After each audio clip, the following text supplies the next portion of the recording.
Good afternoon, ladies and gentlemen. Welcome to Best Practice in Online Higher Education Symposium. It is our privilege to have you with us today. Without any further delay, I would like to invite Mr. Anthony Galino, AmCham President, to please have a welcoming remark. Thank you. Good afternoon, everybody, and happy Thanksgiving to everybody that's celebrating Thanksgiving, or if not, happy Thursday. And thank you for inviting me to give some opening words. I just wanted to say thank you to Casey and all of you for joining this afternoon. Casey, especially for organizing the Education Committee and organizing this event. It's a fantastic turnout. The Education Committee has been very impactful and meaningful, and we are very pleased that it's got such a great start and is making tremendous progress in a short period of time. It's probably one of our star committees. So thank you for putting that together, Casey, and kudos to you for its achievements to date. We wanted to talk a little bit about AmCham, so I hopefully won't bore you too much. AmCham is the American Chamber of Commerce. Really our mandate initially here has been to promote American business, American interests in Cambodia. It's kind of shifted a bit to really promoting business interests in Cambodia, now a bit more focusing on the key current trends of sustainability, and also corporate responsibility, environmental concerns, a lot of issues that we're all facing today, the challenges we're facing today. So we're not only embracing the old style of doing business, but also the new style of doing business. So this is really, we're really embracing not only American interests, but which is still our primary concern, but we're now embracing everybody, in terms of promoting business in the country and the country's socio-economic development. AmCham this year has focused on 4 key pillars. It's focused on building its membership. And I guess you would ask, why is it important that we build our membership? It's important that we build our membership because membership is resources to us, and it gives us, we basically are fees. So membership fees are our primary source of revenue. So building a membership is important in terms of having the financial resources to do what we need to do in the market. It also gives us scale and again, makes us more visible and impactful in the market. The other things we are focusing on is membership engagement. So not only growing our membership, but also making sure that we're serving our membership. We've treated our members as customers. We've run, I think, more of a business style than an association style, so that we're making sure that those that actually are our members, we're listening to them. We created this voice of the member, meaning that we're listening to the voice of the member to make sure that we're serving them as properly as we can, and having dialogue with them regularly.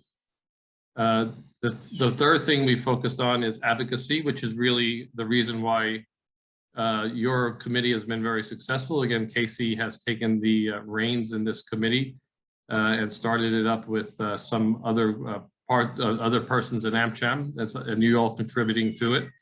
Advocacy meaning that we want to be able to not only listen to our members, but our members are in different industry groups, and in those industry groups, we want to make sure we have sector focus, so that the focus is on what your industry could get more out of the country, what your market issues and challenges are, and then channel them through the government channel. Today is a Working Group D. We're a member of Working Group D directly, I think for the first time in a long time. And I'm also a member of the tax committee. This is by law. So it's not something you just get a tick on a membership box. It has to go through law. And again, not only using these mechanisms to work these issues through the government, but also working other avenues, such as the ministers directly, if we have issues. So that's the third issue. And finally, the fourth issue is CSR. This has become a very important issue that's now that the chamber is focusing on. And also I think the US Embassy is focusing on as well. So we have recently had our CSR event. So we're rewarding members that are really taking CSR responsible and also as part of their culture in their organizations. And we just held a great awards event and gave out a lot of recognition to our members for CSR activities. As a chamber as well, we've actually had quite a bit of CSR activities ourselves. COVID's been challenging for all of us. We've participated in donation drives with the Ministry of Health, giving computers, medical supplies, foodstuffs, and a variety of other things directly to the Ministry of Health, to Her Excellency Or Van Dien.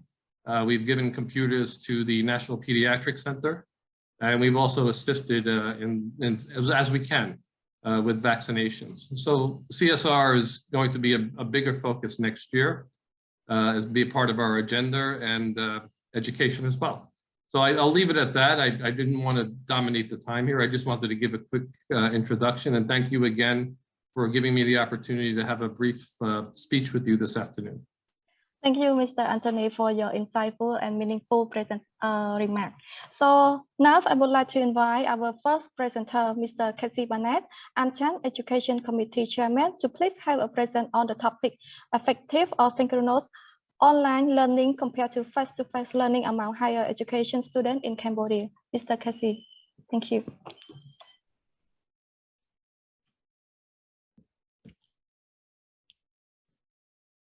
Mr. Galliano, we are all here today because of you. And I joined AmCham because of you. And all of our presenters today are all related to higher education and the United States. Myself, an American, also the president of CAMED Business School, which is an American-owned institute of higher education in Cambodia. And today we have the honor of having Dr. Beverly Irby, Dr. Matt Etchells from Texas A&M University, Dr. Stephen Graham, Associate Professor from the American University of Phnom Penh, and Maria Cabrera from CAMED Business School. Today I'm going to be presenting on the effectiveness of synchronous online learning compared to face-to-face learning among higher education students in Cambodia. Synchronous means when we are teaching online at the same time that the students are studying online. Synchronous is the opposite of a recorded video lecture. This is the title of a study that I recently published, and it will also be a part of my presentation. I will share with you the results of this study. In my presentation, I will be using an application called Poll Everywhere, and I will be asking you, the audience, I will be asking you a few questions, and you can answer my questions by opening your browser to this link, or you can use your smartphone to scan this QR code. And if you scan this QR code, or if you put this link into your browser, you'll be able to participate in this presentation. My first question to you before I present is, which do you believe is most effective? There's no right or wrong answer, it's just your opinion. Do you believe online learning, face-to-face learning are more effective, or do you believe that they can be equally effective?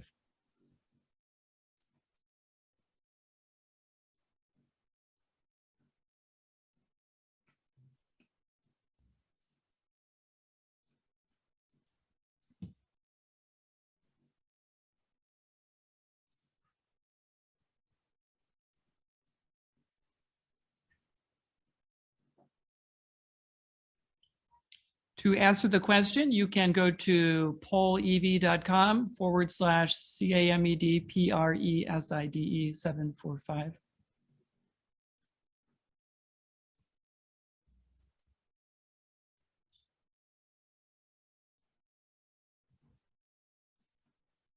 Well, it looks like a majority of you believe that they can be equally effective. However, between online learning and face-to-face learning, it does seem that most of you, those of you who have a preference between online versus face-to-face, prefer face-to-face. And that makes sense because face-to-face is our traditional mode of teaching. Now, during COVID, we actually have no choice but to teach online. For example, in Cambodia, for most of this year, we have been prohibited from teaching face-to-face. Now, this is a danger to Cambodia and a danger to every country because lost learning means lost productivity, lost GDP. And you can think that we become productive by developing skills. If we are learning less, we are developing less skills. If we have less skills, we're less productive. And a study conducted by the OECD found that there is a clear relationship between lost GDP and lost years of learning. They were able to conduct this study because in the world there have been some events such as teachers' strikes that have resulted in lost learning in certain countries, and they've been able to estimate the economic impact. This negative economic impact means lower incomes, and lower incomes means lower expected, lower life expectancy. There's a relationship between GDP and life expectancy, as well as poor healthcare, less access to healthcare, medicine, and nutrition. So lost GDP is very dangerous. So we have no choice but to learn online and to make up for the lost learning. So the question today is, can online learning be as effective or more effective than face-to-face? This question is not a new question. It was the US Department of Education conducted a study, a meta-study, where they looked at over 1,000 studies comparing face-to-face versus online teaching. And out of 1,000 studies, they found 45 studies that were comparable. And those 45 studies, they analyzed and they came to the conclusion, this US Department of Education study came to the conclusion that students in online learning conditions perform modestly better. So their conclusion that online learning was actually better than face-to-face. And this, of course, teachers around the world rejected this, were surprised by this. And there was a fair challenge. The first challenge came from Columbia University, my alma mater. They criticized the study. They said that out of the 45 studies in the US Department of Education study, only seven were assessing semester length university courses, whereas the other 38 studies in the meta study were looking at professional training. And when the researchers at Columbia University isolated the 7 studies that studied higher education, semester length university courses, they found no difference.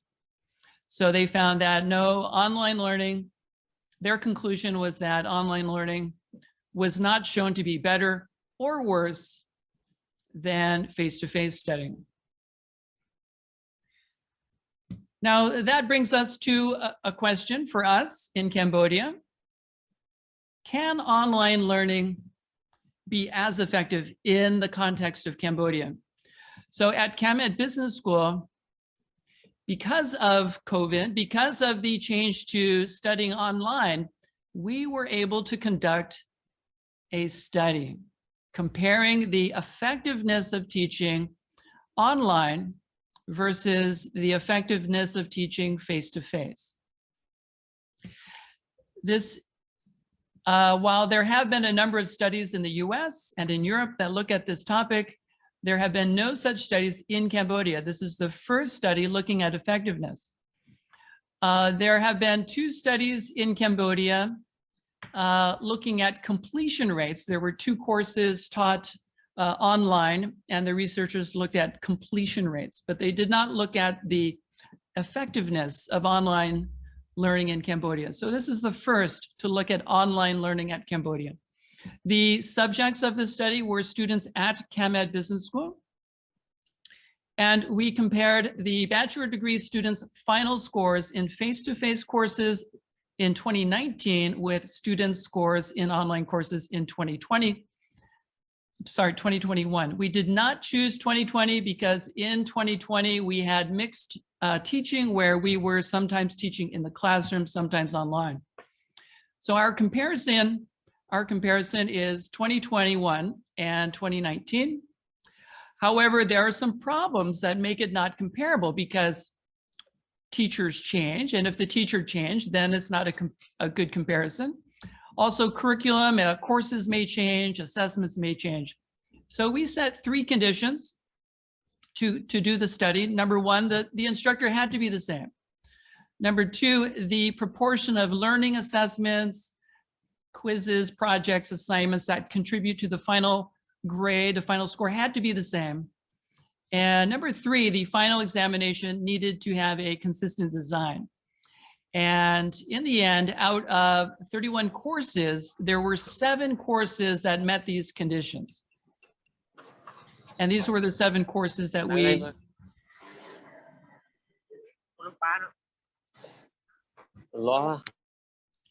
sorry. These are the 7 courses that we used for our study. And these are the results. We can see that the sample size is quite large. So the courses are Cambodian business law, computer science, psychology, business ethics, Cambodian tax, microeconomics, political science. The sample size is large. The N means the number of students, 199, 315, 247 students. And we're comparing face-to-face versus the synchronous online learning. And we determined whether we tested for a significant difference. We used a t-test, which is robust for non-normal distributions. And we conducted a Levene's test for unequal variances. And so for those courses for which the variances were found to have a significantly different variance, we use the Welch's t-test. So we're using the student's t-test and the Welch's t-test to determine significant difference. And we found for the first 3 courses, we see the average course score for Cambodian business law 81, face-to-face, and online, the average course score 79. Was the difference significant? The answer is no. And for computer science, it was not found to be significantly different, and psychology also not found to be significantly different. So this is good. This means that, at least for these courses, for these teachers, the online teaching can be as effective as face-to-face. Now, in the case of another 4 courses, we found that they were actually significantly different. So business ethics, we see before face-to-face was 81 and online 88. They improved, the students improved. It was found to be significantly different. And these 3 subjects, tax, microeconomics, political science, they all actually went down. So 79, Cambodian tax, the average score is 79. It went down to 72. It was found to be worse. Not dramatically worse, average reduction of 7, but it was still statistically significantly worse. Now, significantly different does not mean causation. So the Cambodian tax, microeconomics, political science, they were worse, online. But does that mean that it was online studying that made it worse? There can be other factors involved. It could be the difference in teaching skills, pedagogical approach. So overall, we see that there's no standard relationship. There's no consistent relationship between the mode of teaching. So we see sometimes the online course did better, sometimes the online course did worse, sometimes the online course, there was no difference. So I would like to ask you your opinion again. What is your idea? Why do you think some online courses had the same results as face-to-face courses, but other online courses had worse results? Can you share your idea?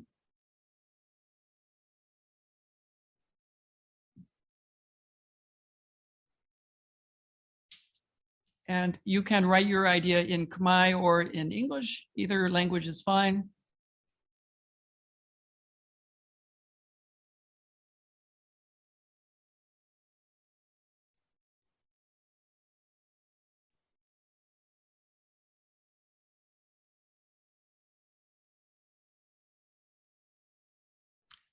The academic ability of the cohort, that's a good point. So maybe the significant difference could be due to a significantly different ability of the students entering the course. That's correct. That's a great idea. The type of course, excellent. Teaching piano online, probably not going to work. So the type of course, the topic of the course, yes, will definitely affect the performance. Use of technology, the educator's ability to use technology, that's right.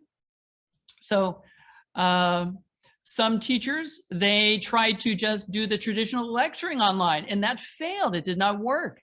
But other teachers who were able to use Kahoot and other applications, infrastructure, Wi-Fi, sure. I would say in our case, that would be less an issue because the students who are in the course that did better are also the same students that are in the course that did worse. Students and teachers' ICT skills, yes, that can impact lack of technology. Students' learning styles, yes. Now in our study, of course, probably the students' learning styles would be fairly distributed among the courses that did better or worse. But certainly some students will do better online, some students will do worse online. TPAC, I don't know what that is.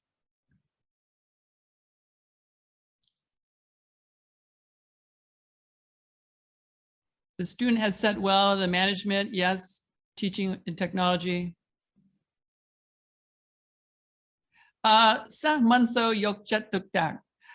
Students are not taking responsibility, yes.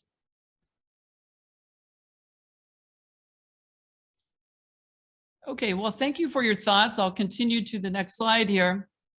Share you some of my thoughts are similar to yours. Better teaching, better online learning. Now, in our study, we found that the business ethics course did much better. Now, one feature of that course is the professor, Professor Ken Charman, he had already developed a course fully using Kahoot before we went online. So he had his entire course in an online teaching application before we were online. And so when he took his class online, he was already ready. And so whereas the other courses, they had to adapt, some of them didn't adapt. They tried to use the traditional teaching.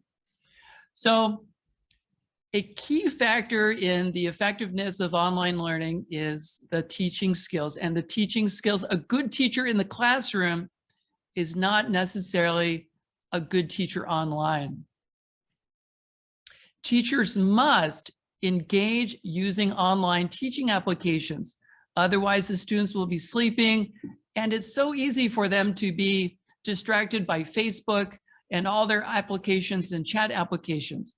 We need to engage them using applications such as Kahoot, such as Mentimeter, such as Quizzes, Quizlet, Padlet. From the point of view of a university, The university must provide the online teaching applications. If the university leaves it to the teacher, you'll find that some teachers adapt and they get their own application, other teachers don't. So if the university wishes to provide a standard of education to all students, the university must be the one who provides the application, who purchases and pay. The same way the university will pay for the whiteboard, buy the desk and the furniture, the university also has to make the investment in these online applications and also to train the teachers in how to use them. The university has to take an active approach. And the university needs to evaluate the teaching effectiveness regularly to give the teacher feedback. I recommend that the teachers' evaluation be shared with each other so they know, the teachers know, the professors know their relative performance, whether they're doing better or worse than their colleagues. And reward effective online teaching. Those teachers who are effective, who are better, they should be paid better, or if you cannot pay them better, they should be rewarded in other ways. We often are motivated by rewards, and if teachers, professors are rewarded for their effectiveness, they will become more effective. 2 more questions for you. This question, which student is better prepared here? Which student seems to be better prepared for the exam?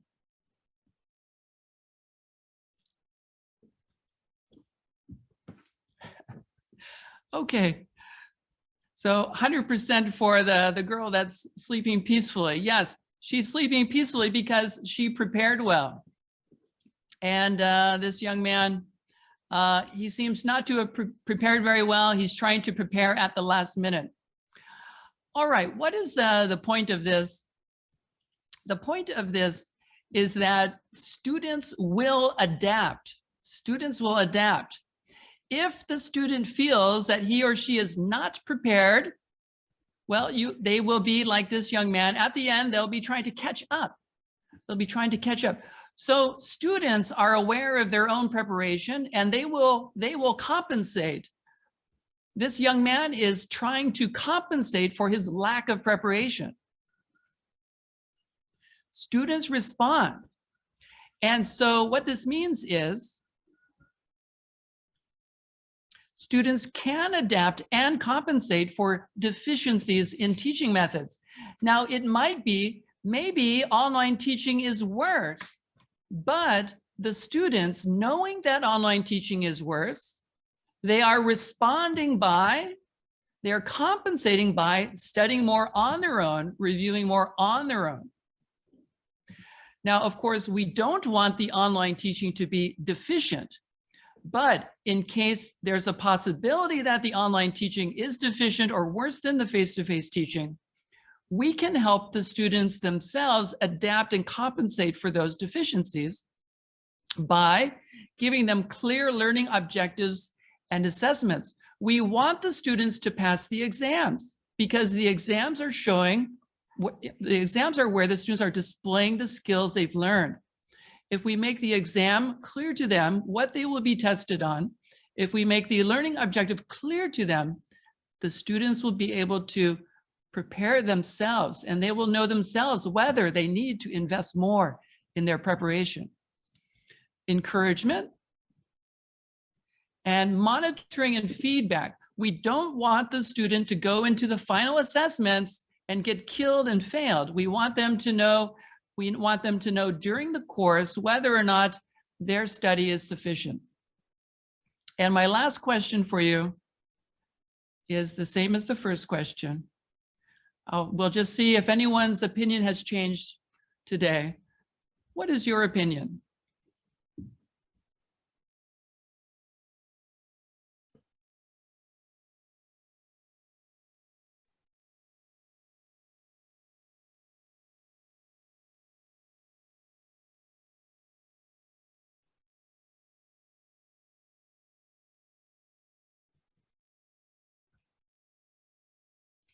Well, it looks like I have persuaded some of you that online learning and face-to-face learning can be equally effective. Ladies and gentlemen, Excellencies, President Anthony Galeano, thank you very much for your time and attention today. Thank you, Mr. Casey, for your insightful presentation. Next, I would like to welcome Dr. Beverly, Professor Associate Dean for Academic Affairs, Texas A&M University, Dr. Matt Achieve, Director of Education, Outreach, Texas A&M University, to please have a present on the topic online and blended monitoring, mentoring for pre-service and in-service teacher. Thank you. Thank you so much. Thank you, His Excellencies and Her Excellencies, President Galliano, Chair Barnett, and thank you for that wonderful presentation, which is very important in terms of our research and what we know based on our research. So thank you so much for sharing. We are from Texas A&M University. Dr. Etchels is here and he'll be sharing in just a few moments. We're sharing from our Educational Leadership Research Center on online and blended mentoring for pre-service and in-service teachers. And we're really talking about partnerships that are university school partnerships. So if you advance the slide, please. Thank you. I'd just like to tell you just a little bit about Texas A&M University. If you don't know, we are ranked. We're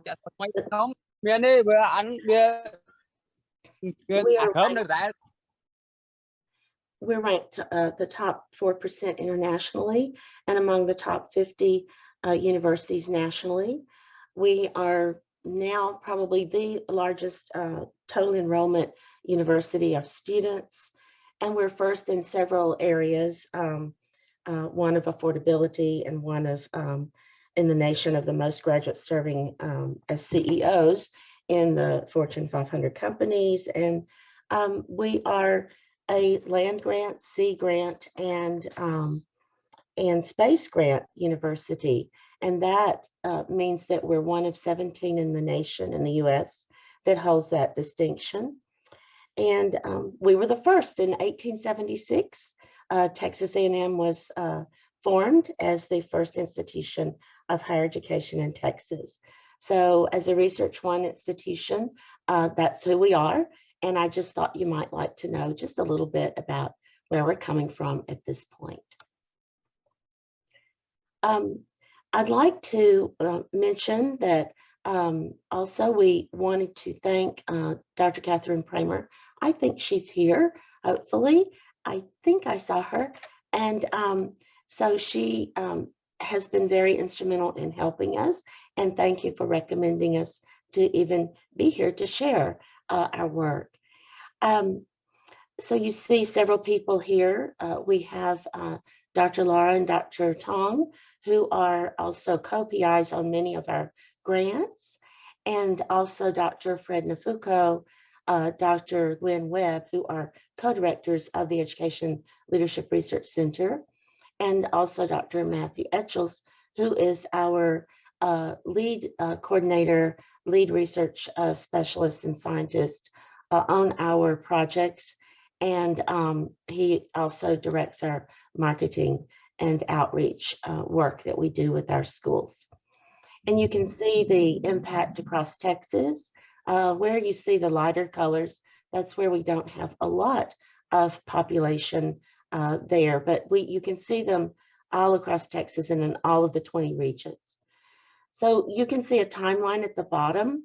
And I wanted to just mention that in just this past week, I think it was, time goes by so quickly. But anyway, we had an MOU, and the Education Leadership Research Hub was, those were officially recognized and opened with the New Generation Pedagogical Research Center, National Institute of Education in Cambodia. And there is the sign that was posted, or that is posted, and we have a hub there. And Professor, His Excellency Chan Roth, and Dr. Catherine Pramer were both named as International Research Associates of the Education Leadership Research Hub from Texas A&M. Thank you. Now, we'd like to share just a few things with you about our collaboration and partnership with schools as we work with teachers who are pre-service as well as in-service. We have MOOPLs, Massive Open Online Professional Individualized Learning. We have Top Class, Virtual Professional Development, and we have a virtual mentoring and coaching. And we're going to talk a little bit about synchronous coaching with bug in the ear. That's what we call it. And so all of these have to do with virtual work. Now, long before COVID hit, we were working virtually in our projects with the schools. And so we have also many of our master's degrees, and we have a doctoral degree there in our college that is also virtual, and very, very successful programs. Okay, and these are a couple of our lead coordinators for Project MOOPL, Massive Open Online Professional Individualized Learning. Let's look at what that is. Please advance. So this is an online portal where we have many, over 1,000 topics of modules where we work with teachers to improve their instructional strategies and build their capacity. We particularly focus, because Texas is a large state of English learners. We have many second language learners there. And so we are working there with the teachers to improve that work that they do with the students. And MOOPLs provide accessibility to high quality instruction. We have a safe environment for them to work in, the teachers, and also the modules are, for example, on literacy, STEM areas, social emotional learning, data-driven decision making, and engaged learning. That's not all inclusive. We have many, many topics. Okay. And this is sort of a look at the catalog that just looks sort of like this. It's very small, but you can see that people can go in and they earn credits or micro-credentials that are certified by the state of Texas, and we can actually give them micro-credentials there. Okay. So in the steps for using this for individualized learning for MOOPLs, please click on the screen. Thank you. First, the person would decide on the personal area of need in learning. Next, please. And then the person would take control of the learning location, anytime, any place. And next, we have self-directed progress. And the student or the person goes through the MOOPLs that way, self-directed. The growth is documented throughout the MOOPL. And there are 5 segments in the MOOPL, and we'll talk about that in a little bit. And then we have a discussion and a reflection. And the reflection is the last part, and that is leads to transformation of practice in the next goals. So that's a growth of teacher leaders as we move through this process. Okay, please continue. Dr. Etchells is going to share on Top Class. Thank you, Dr. Irby. So we've also developed a streaming service for educators as well, which contains asynchronous video content. And I'll show you what that looks like in a moment. So Top Class is what we developed. We developed it as an outcome of the pandemic because we were very successful for a number of years in doing face-to-face professional development. And then obviously because of COVID, we moved into an online format. So I appreciated the keynote speaker and the comments that were made earlier, because we also know we're going in the right direction with online learning. And Top Class for us, we have over 150 hours of continuing professional education that are available, all of it for Texas educators and educators across the US and internationally. They can earn certificates for their continuing professional education. It's high quality and current content. So we've made it all over the last 2 years with key leaders in education. The content is from experts and leaders in the field. It's cost effective over time. So the more you watch, the more cost effective it is. It's on demand. So via a computer, a tablet, a smartphone, you can watch it anywhere, anytime, and you can watch any of the content that you want to watch. It's bite-sized learning.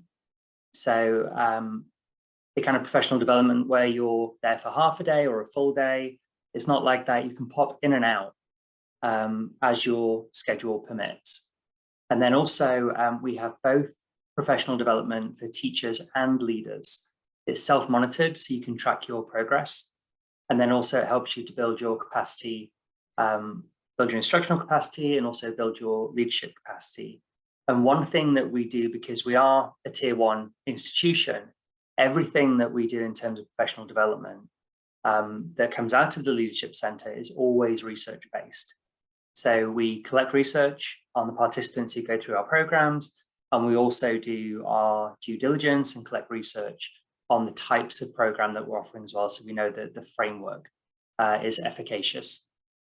And everything we're doing right now and for the last couple of years has all been supported by the US Department of Education seed grant.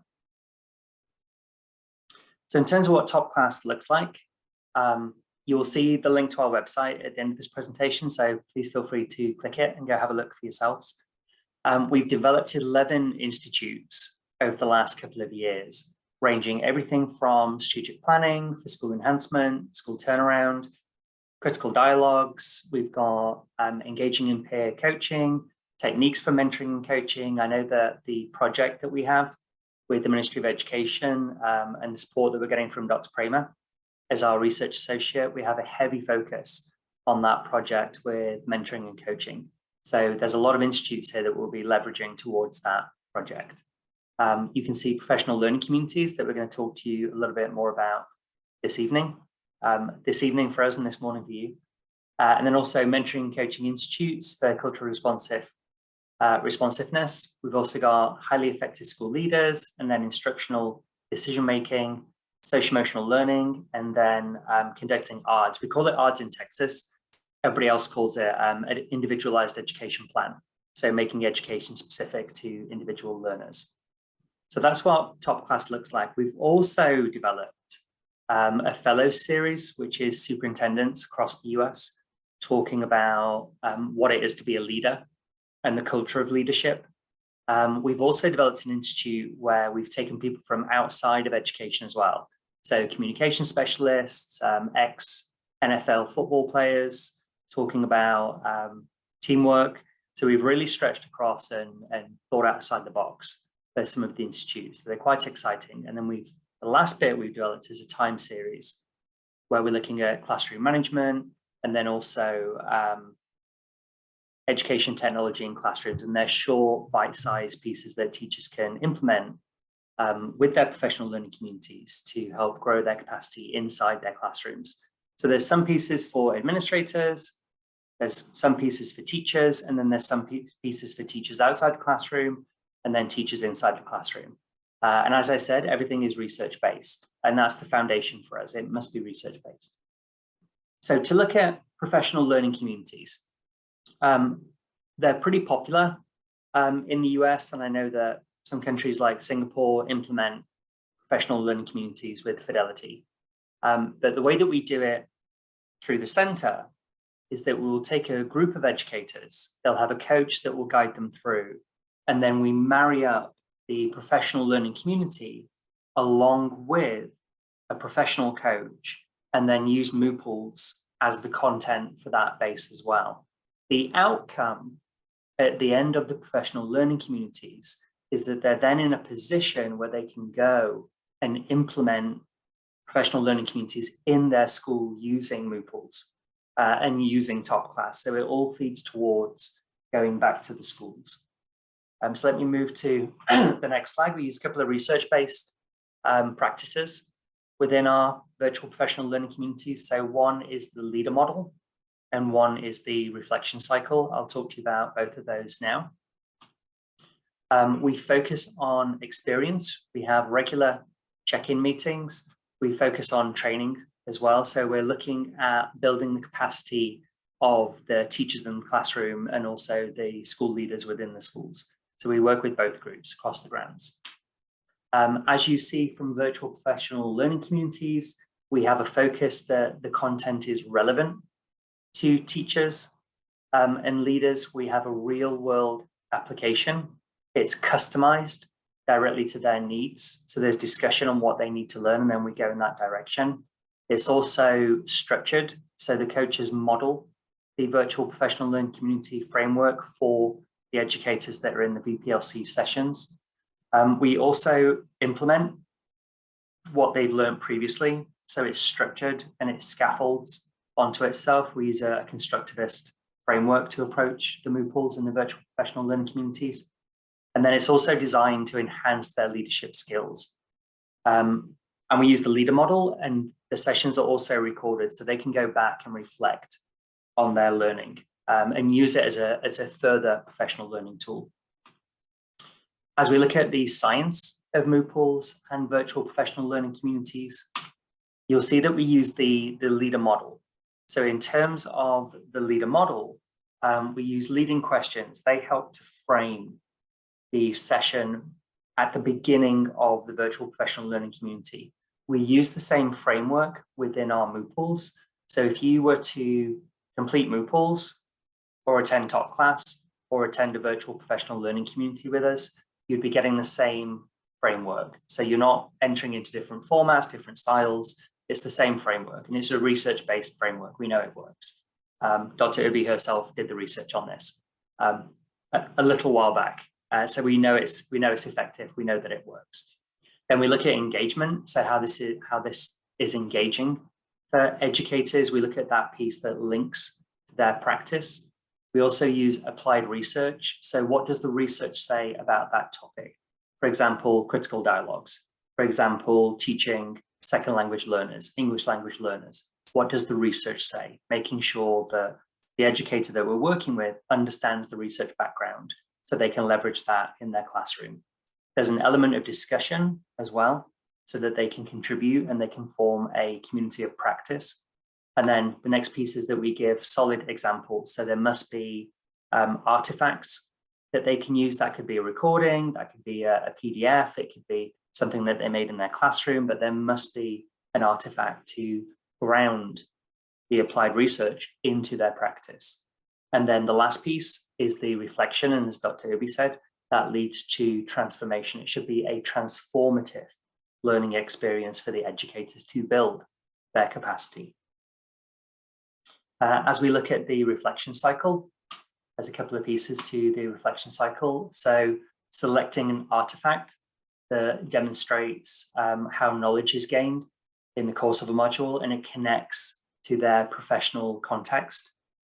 The next piece is that they describe, so they share the artifact with their colleagues in the virtual professional learning community, and that brings them together, helps them to make connections between their practice and the practice of their colleagues.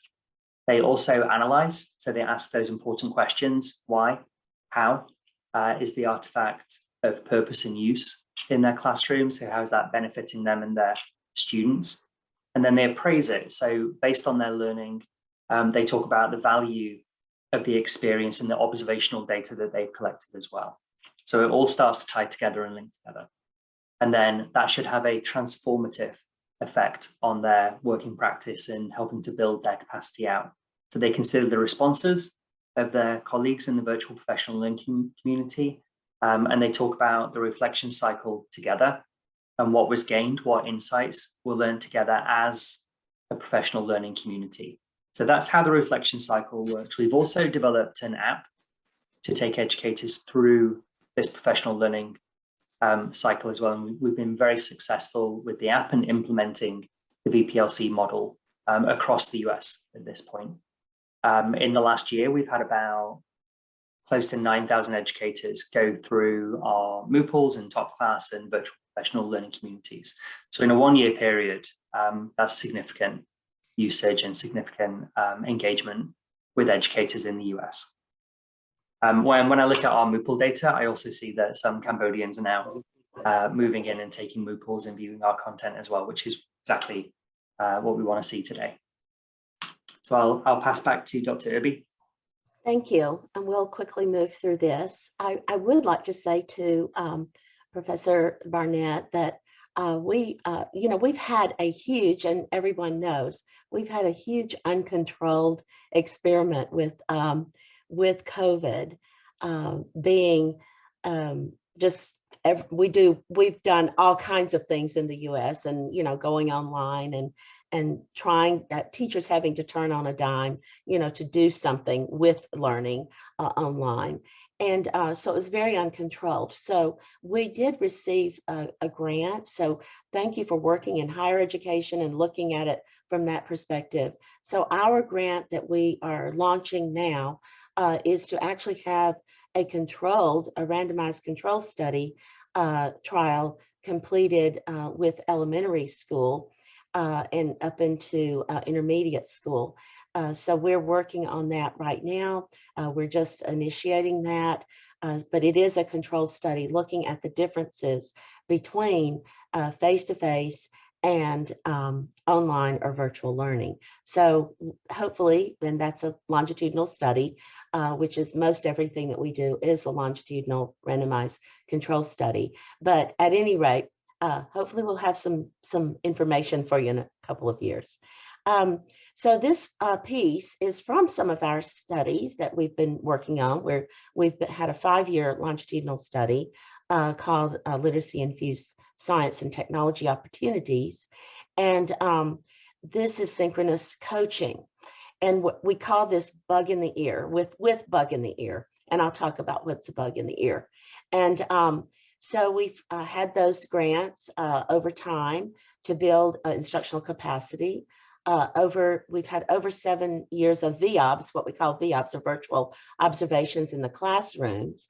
And we collect data that way. And also with coaching and mentoring, actually it becomes a mentoring service to the teachers. And this has been across Texas. So we've had over 1,000 teacher participants. We have had over 3,200 hours of virtual classroom observations. And we've had over 363 hours of virtual mentoring coaching real time. So that's the R on there. So the teacher uses the Bluetooth bug in the ear, or bud in the, it's actually an earbud. So we just sort of lightly call it bug in the ear for real-time feedback. And the coach joins the classroom remotely. And then we have the goals of helping the teacher improve instruction. Okay, keep going, please. And you can see someone has one in the ear, and then we have a coach taking notes there. Keep going, please.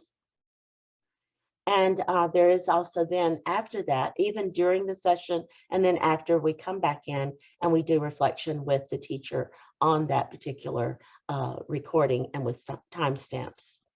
I have a little video, a short one. We're going to listen for when the coach comes in, so you can see the classroom.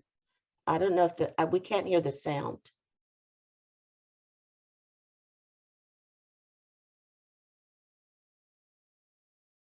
I think you're muted. We can't hear the sound. Yeah, I think you're muted. Yeah. You have to reshare. Okay, you should be able to hear it now. You can, hello, you can reshare it again. We have to share your Yeah. screen.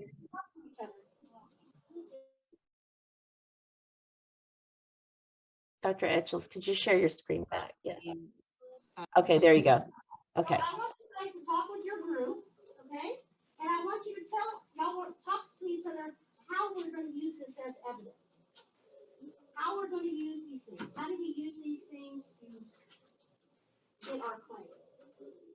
Okay? How are we going to prove it? Okay? So I want to hear you talking to each other.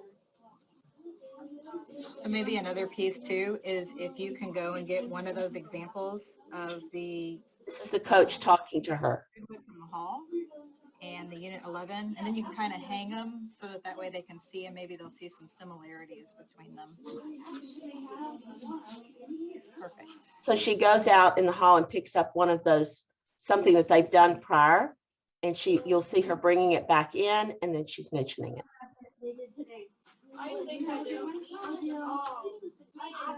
So this prompts a prior knowledge of information for the children. You can see them raising their hands and talking about that as well. In a moment, you hear her again, and they're both talking to each other. Wandering around the room. Getting your exercise today. I definitely am. So Yes, that's they're running good. around the rooms. Yes, Okay. Y'all see thank that? you. Okay. Thank you. So that sort of gives you an idea of what that does. So it's not really obtrusive into the lesson, but it does give that was a tip, get this and give them information. So that helps the teacher to learn to do better in terms of instruction. So these gentle coaching pieces with bug in the ear really helps with their virtual observations. And the teachers find them. At first, the kids say in the classroom, well, the teacher's talking to herself, but then, you know, it's sort of funny, but then actually it works out quite well. So we have great responses, and actually probably we've published the most, and we're getting many papers out right now on virtual mentoring and coaching. So we would like to have any questions. I don't know if we have time, but here are our emails. And also you can email our other international research associates there at the Education Leadership Research Hub at the NGPRC. And that's Professor Chan Roth and Dr. Catherine Pramer. So please feel free. Thank you so much for inviting us and having us to come in today.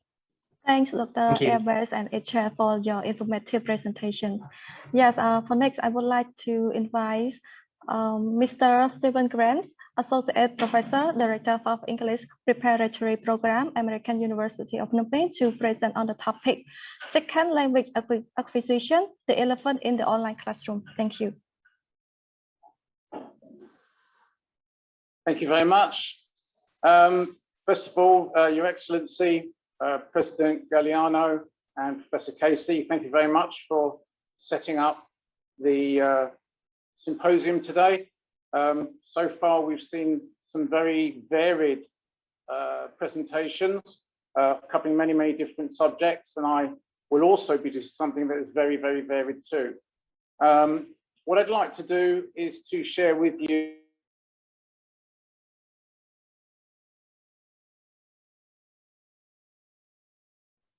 I'm sorry. Could you open the mic? Yeah, please open the mic.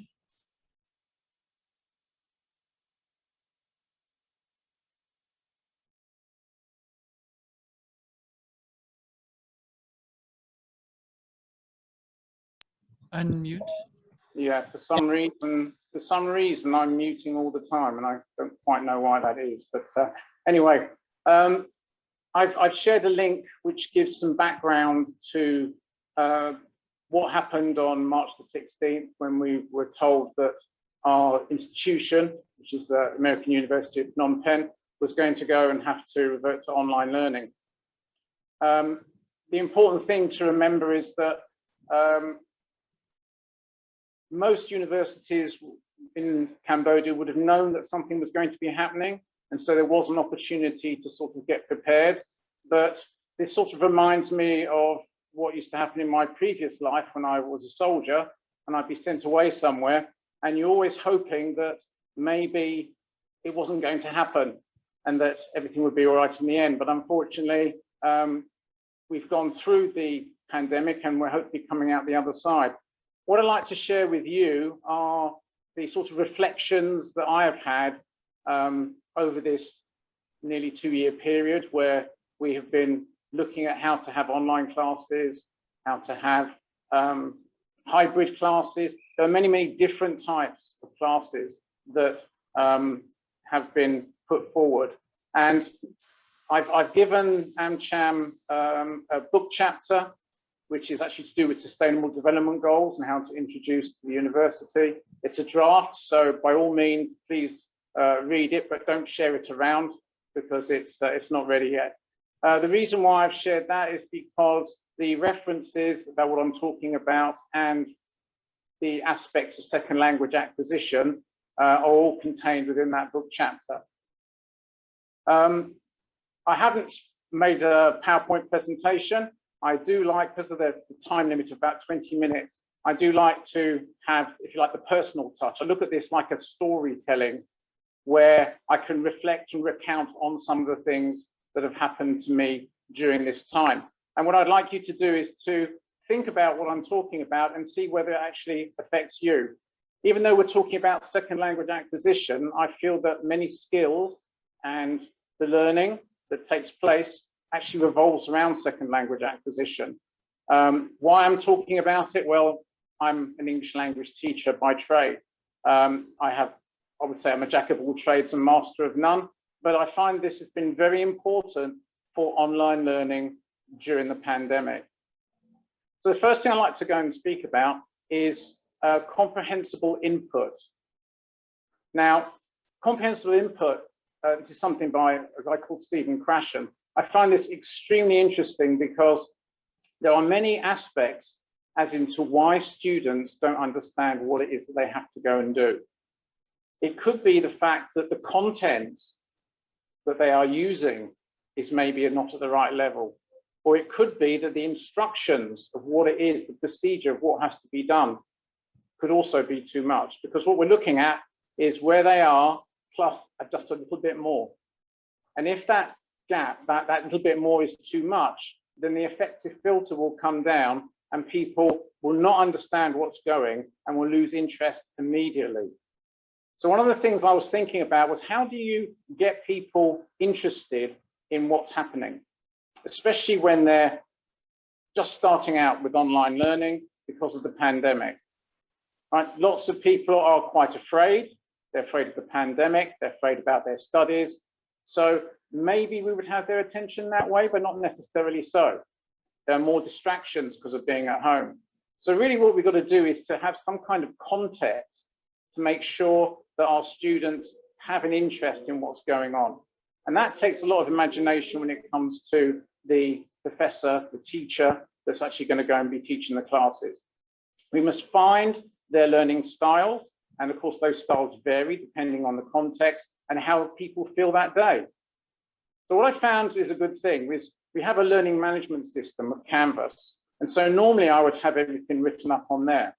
But the course I'm talking about now is an oral communication course. And I don't really want to have it written down because I'd like to communicate it orally in some way. And so I'm making a rod for my own back. I'm making it more difficult.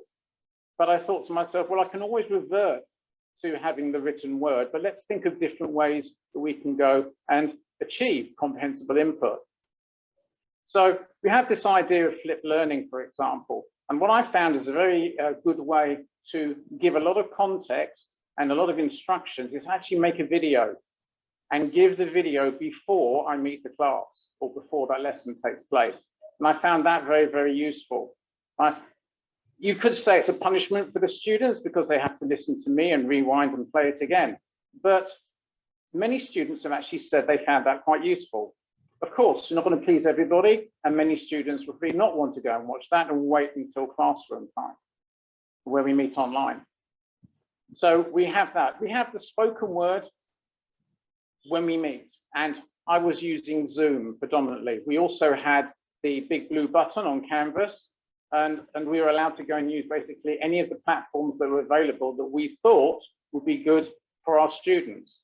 I thought I'd ask the students what they would like, and they told me. And so what I did was follow their lead, within reason, of course. So there's a lot of use of Facebook Messenger, we were using Canvas, and we were using Zoom. So by sending a video earlier, students could actually go and bone up on what's going to be happening, get a better understanding, their comprehensible input. They can confirm with me when I actually go and meet them online. And of course, they can always go and contact me.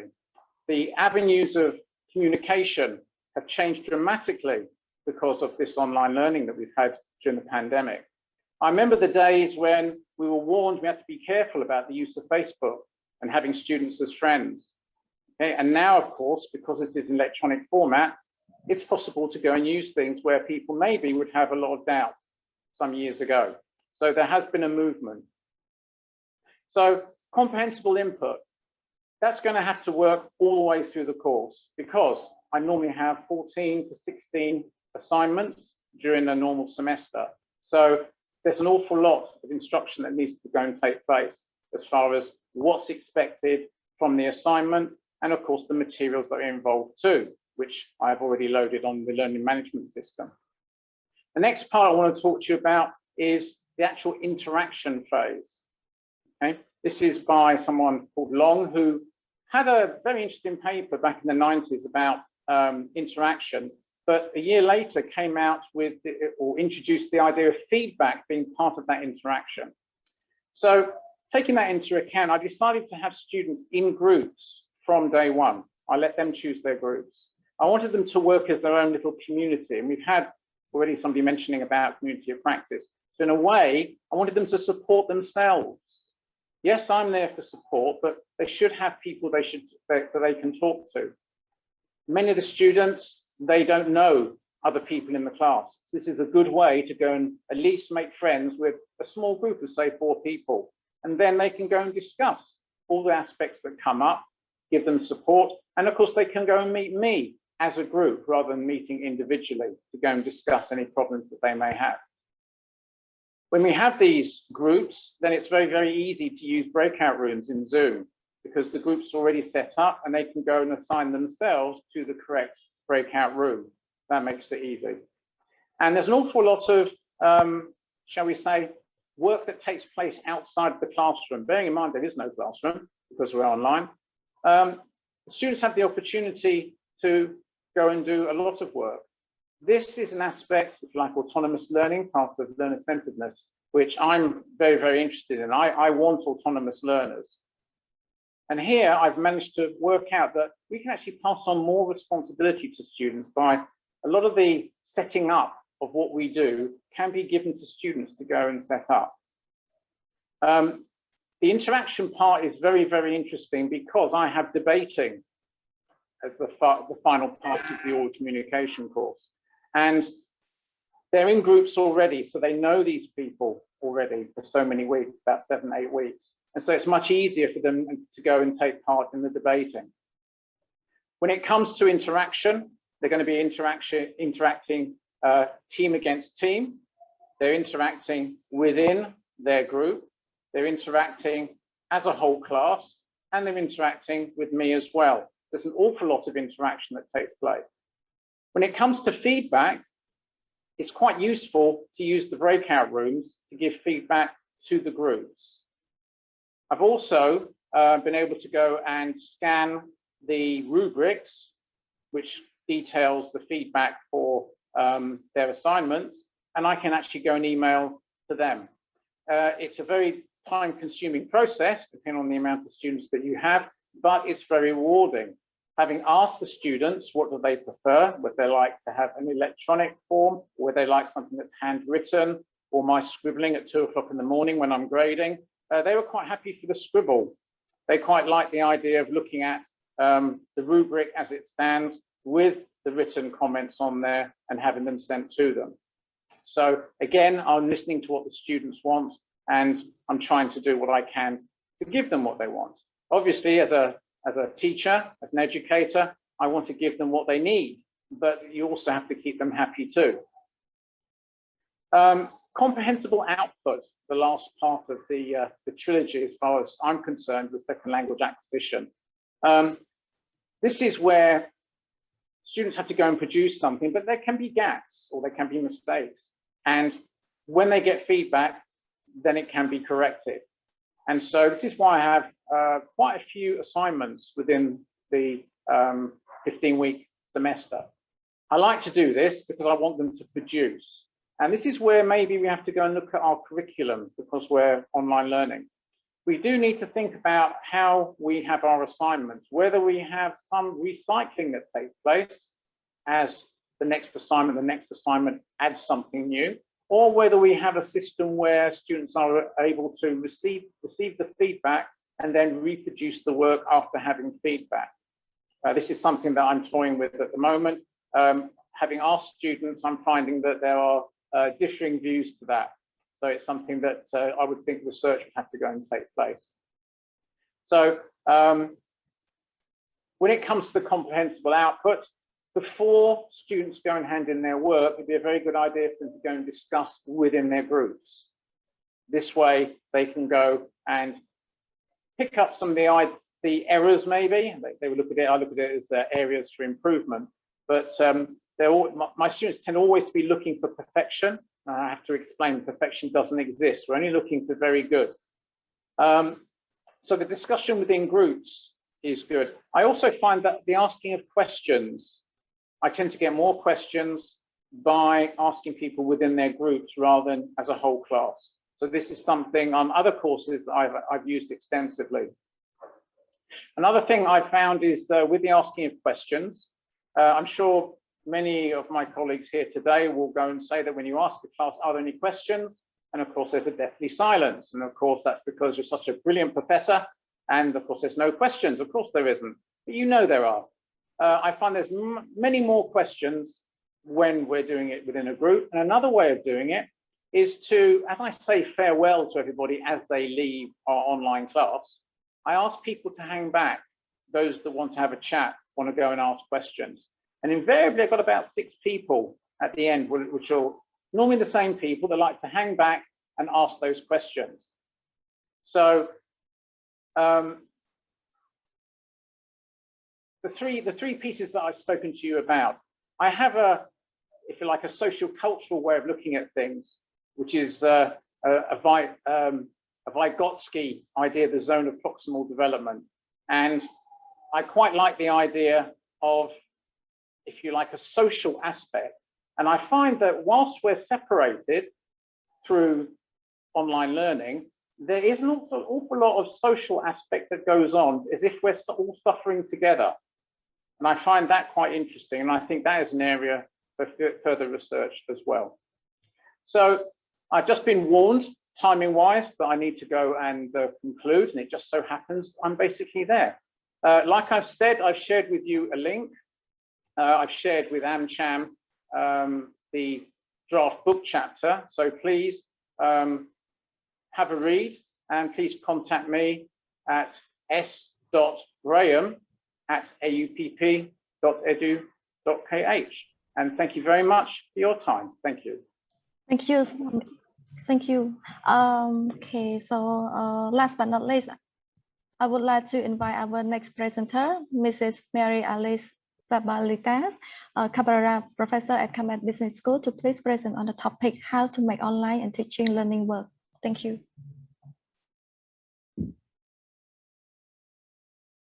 Okay, let me share. Hi. All right.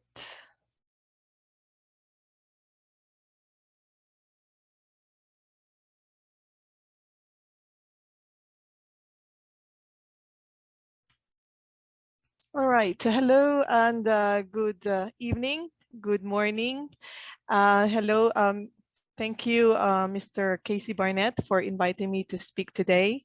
Hello to Mr. Galliano, to Dr. Irby, Dr. Etchells, and Dr. Graham, and also our colleagues, students and professors, His Excellencies, Her Excellencies. Hello, good evening.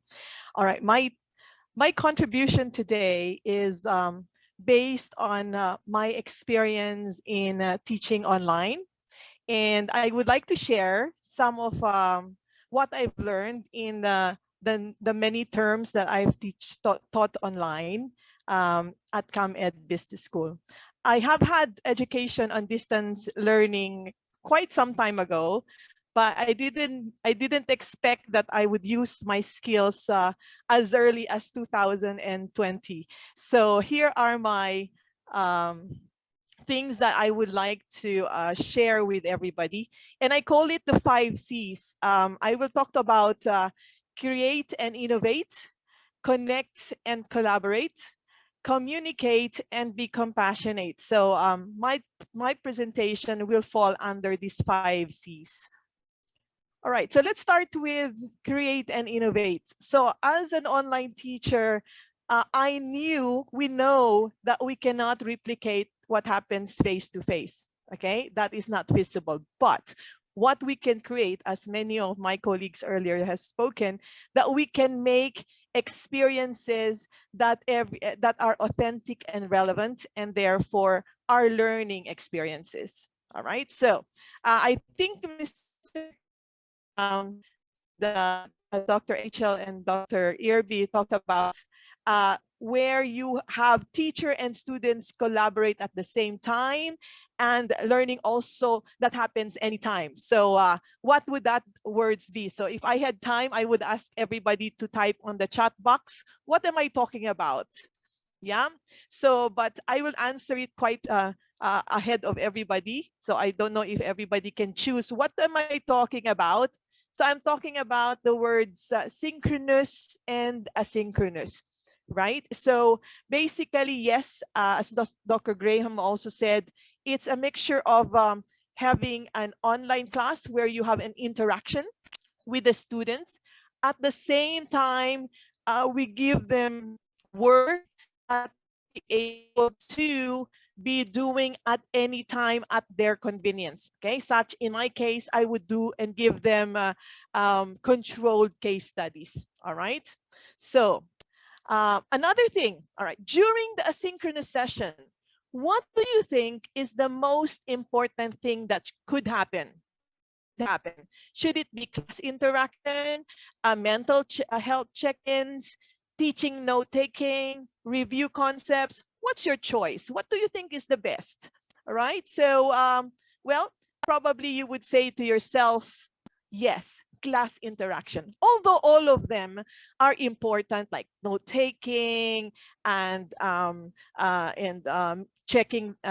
checking their mental health, but very important during the synchronous session that we take that time to really interact with students. Okay, so many things that could happen, and synchronously we have the gamification, the Kahoot, open-ended questions. I use, for example, poll questions so that everybody can see, similar to what Mr. Casey was doing earlier. So, and then I would explain the poll questions later on and the answers. Okay, so those could happen as well. Now, in asynchronous, where you have to give them work outside of your synchronous classes, would you like that for them to just watch a video, or would you like them to watch a video and discuss them on an online forum, or post a quiz online, or assign students to read an article? Which one do you think is best for asynchronous learning? Okay, so yes, online discussion boards make them not just read a book or read an article or watch a video, but at the same time, they would be able to connect with other students through discussion boards, through, sometimes I do Padlets, all right? So where they can be creative to show what they learned from the article. Okay. In other times, I actually ask them to prepare their own portfolio, make the learning themselves, and put their own words, their own experiences on what I've given them to read, and put it down as an infographic for themselves. Use an e-portfolio to collect all their work together so they can use it at work in the future or when they study for exams. Okay, so lectures during the synchronous learning, should it take the entire period, or should it take only a short time for maybe 30 minutes? Okay, so what we need to do is, what I do is I do my lectures, or I teach them maybe just a short time, 30 minutes, because research shows that really when I want to connect really with them, I only have their attention for 30 to 45 minutes. After that, I either give them a break, or I need to change the activity. I need to go beyond, not lecture. Maybe I use the Kahoot, maybe I use a breakout session. Okay, sometimes I use and get them to work with me on an Excel spreadsheet, so we work together on doing something.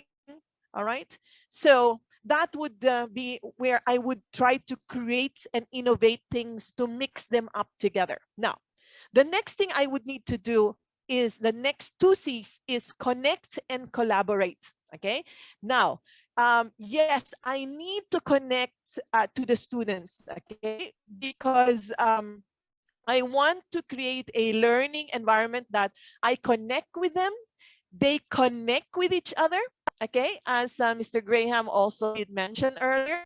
Okay, so which one of these does not foster a supportive learning environment or community?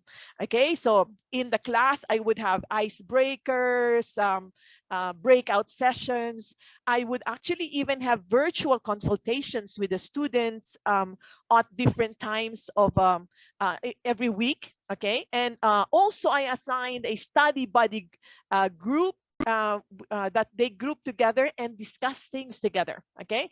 Or canceling classes on postponing things. So basically that practice of postponing classes and canceling classes may not really work very well. So things like, yes, breakout sessions are good for that, building that learning community. Virtual consultations with either a student or a group of students, giving those time every week is a very good way to really connect with the students. Another thing is for them, again, to do, I form groups, and the groups, I call them study buddy groups, okay? Study buddy groups, and they would actually learn together, do projects together, and communicate with each other. Something that I've done in the recent terms, I did a mentorship program. And you know what I did? I took the older cohorts, the older students who had already passed my subject, and I took the top students of that class, and I asked them, would you like to mentor the younger students, the ones who are currently in my class? And you know what? I thought they would not say no because of workload and everything. And they said yes. And I got the feedback that this kind of mentorship helped them grow in terms of their leadership skills, able to work with people. It trained them how to be able to manage people when probably they're going to be starting working. So it helped build not only getting them to remember what they have learned from my class, but also to be able to build skills that are necessary for them to be in their workplace, to be used in their workplaces. So collaborate. Yeah. Another activity that is essential during the first days of the classes is really to create and map out things, get students to come up with commitments, agree with them, timelines, how they're going to get to their grades, etc., what type of assessments, agree with them when things are supposed to be due. So everybody knows and everybody becomes aware of what they need to do and when they need to do. So the responsibility becomes shared. Okay, so that could also be, and they have many ways to do it. They have digital checklists that they can do. Okay. Also, another thing that is very important is mindfulness. I build mindfulness. Try to make sure that my students would have that skill of mindfulness. So I start it in my class. For example, before we begin, I ask them about how they are. Okay. Sometimes I ask them to share some of them who wants to share a quotation or an emoji to make somebody else feel happy. All right. So yeah, not really loud music. That will come later during the break. But when we want them to be ready for learning, yes, we need to be able to prepare the mind for it as well. Okay, so yes, before the start of the classes, I would have some quotation, everybody, before they actually, I'm usually the first one before the class. Everybody can come in, they already see a slide. So they know, they feel comfortable when they come. So when they are comfortable, we know that they actually are able to learn. When they are comfortable, when they feel good, it's good. Okay, last two C's: communicate and be compassionate. Now, who am I talking about? Yes, we need to communicate how we are to make sure that we have a good mental health, communicate with colleagues as teachers, communicate with students and talk to them about how they are. But also as teachers, we also need to prioritize our self-care. Okay, and that's where compassion comes in. And I'm not just talking about being compassionate with your students, but being compassionate to yourself. It's called self-compassion. All right. I know we want to achieve things. We want to achieve the learning objectives. We want, yes, but we cannot give what we don't. So if we are not feeling good, the students will know we're not feeling good. If we feel sad, that transcends, believe it or not, even online. So we have to have prioritize self-care as well. So it's very important that, for example, we get to we go to bed on time. All right, simple goals: eat well. All right, the same thing you have to communicate to your students, that they do have to sleep on time, eat well, exercise. So that's why during my break time, when I have a break time, in 45 minutes, 5 minutes to stretch, I actually remind them to stretch, stand up, because it's been hours since previous classes they have been online. So I need to make sure that we actually also care for their health and their well-being. Okay, as part of our mental wellness as teachers, I think it is also good that we have a workplace that is clear, that is separate from the hustle and bustle of whatever we do. The same thing I advise my students. I said, imagine you have a place in your room and that is your school. So you stand up from your bed, go and dress up, prepare, and go sit down as if you're going into the school. Prepare and keep that kind of like space for, I call it the learning space. So I get them to exercise as well. So yes, I do health breaks as well. For longer classes, I give a little bit more longer health breaks, but usually it's 5 minutes. Okay, so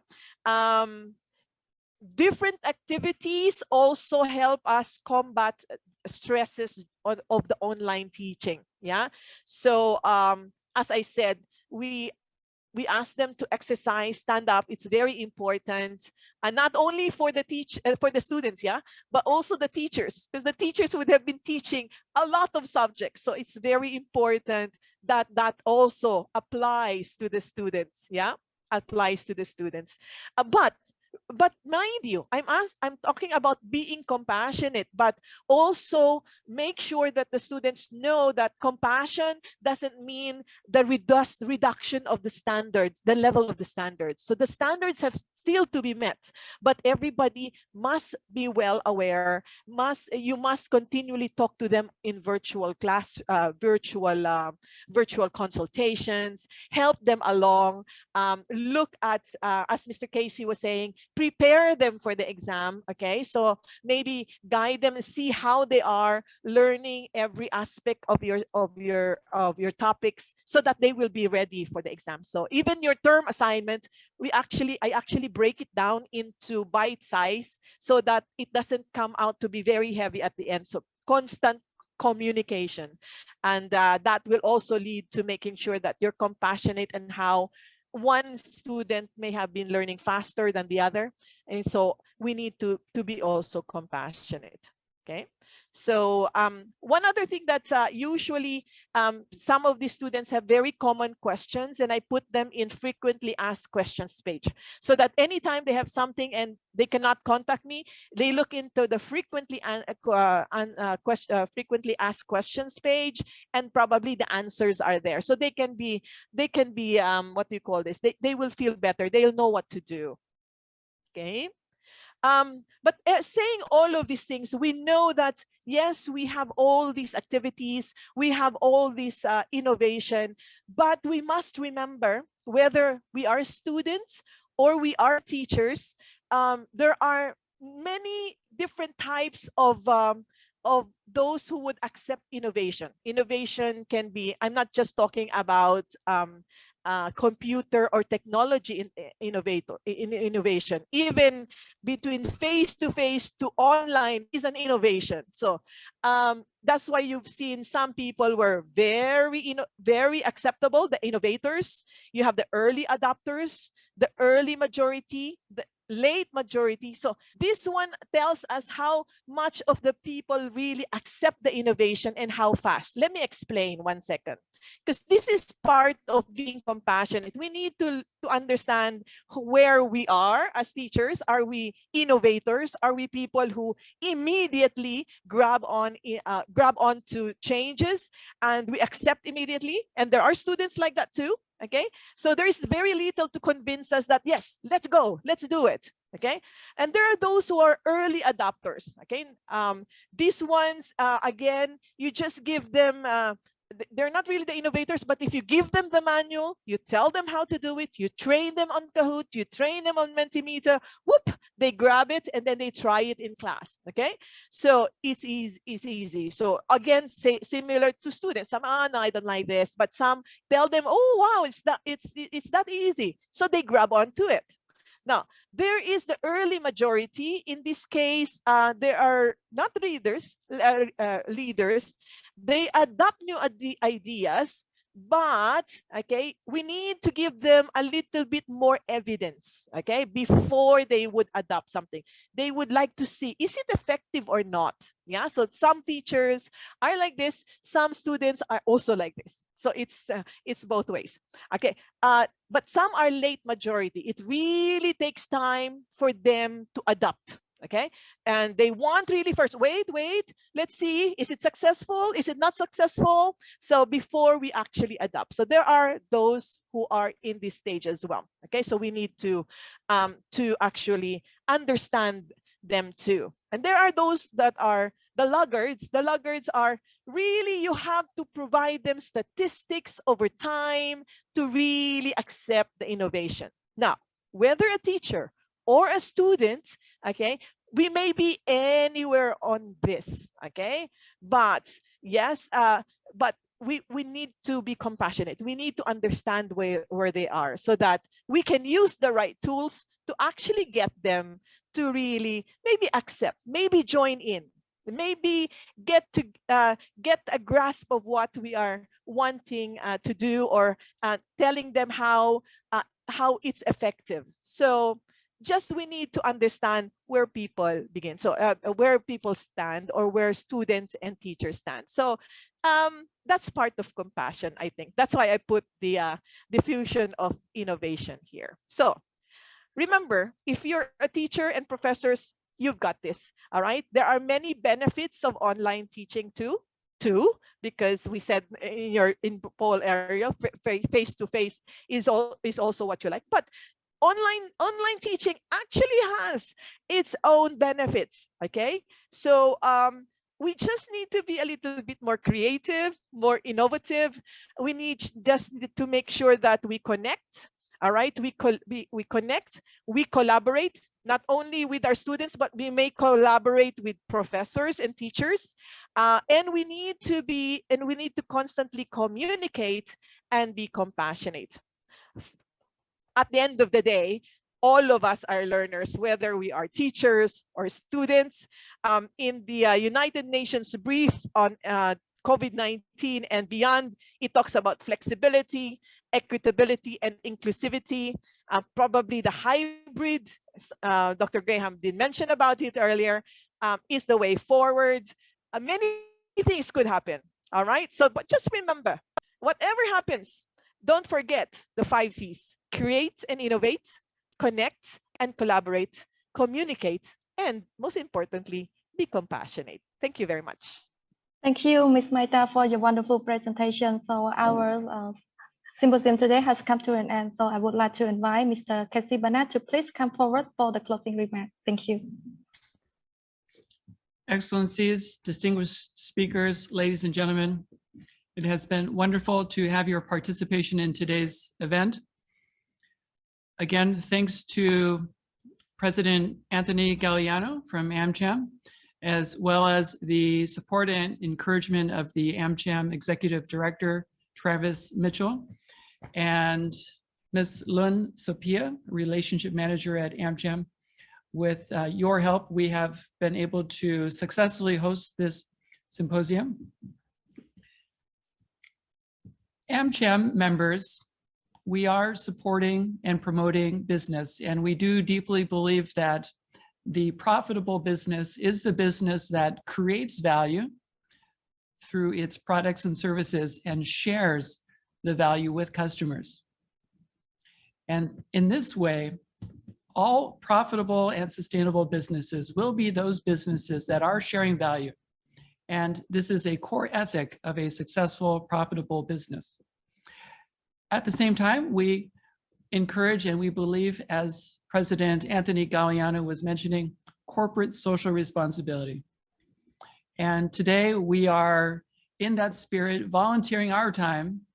Our distinguished speakers and guests and organizers all have been volunteering their time to share their knowledge and skills with you, participants, professors, teachers in Cambodia. It was a pleasure to learn from Dr. Irby and Dr. Etchels about MOOCs, massive online professional individualized learning, and that the Texas A&M MOOCl is available to teachers in Cambodia, educators in Cambodia. It was exciting to learn about the bug in the ear mentoring, and congratulations, and it's wonderful to see the innovation at Texas A&M with the virtual mentoring as presented by Dr. Irby and Dr. Etchels. And also special thanks to Dr. Kate Prammer for coordinating Dr. Irby and Dr. Etchels' presentation today. Dr. Kate Prammer, thank you very much for your support. Dr. Graham, it was wonderful to learn from you about the importance of having and developing content that is engaging to students and adapting our lesson to students' learning styles, and also the way to make effective use of the breakout rooms and develop autonomous learners. And Professor Maria Cabrera Maita, it was wonderful to learn from you about the techniques and the methods to effectively teach with synchronous learning or synchronous teaching and asynchronous teaching using Padlet, discussion board. And we do appreciate your encouragement.